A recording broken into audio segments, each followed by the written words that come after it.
সকালটা আমার জীবনের সবচেয়ে ভয়ের সকাল ছিল।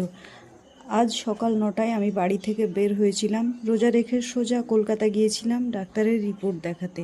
রিপোর্ট পাওয়ার আগে পর্যন্ত আমার অবস্থা খুব খারাপ ছিল। ভয়ে আমার হাত পা কাঁপছিল, মনে হচ্ছিল কিছু খারাপ না বের হয়। ডাক্তারের সামনে বসেছিলাম, কিন্তু ভয়ে ঠিক মতো কথা বলতে পারছিলাম না। সেই কয়েক মিনিট আমার কাছে যেন অনেক বড় সময় মনে হচ্ছিল। তারপর যখন রিপোর্টটা হাতে পেলাম, ডাক্তার বললেন সব ঠিক আছে, সেই মুহূর্তে মনে হলো আল্লাহ আমার দোয়া কবুল করেছেন। রোজা রেখে এত কষ্ট করে গেলেও আজ আমি বুঝলাম ভয়ের পর কখনো কখনো সবচেয়ে বড় সুখ আছে। আর শরীর সবথেকে মানুষের সুস্থ রাখার বড় নেয়ামত। তো যাই হোক, রিপোর্ট দেখালাম, অনেক জ্যাম ক্রস করলাম, গিয়েছিলাম কলকাতা অ্যাপোলো মাল্টি স্পেশালিটি হসপিটালে। আমার ক্যামেরা খোলার মতো পরিস্থিতি ছিল না।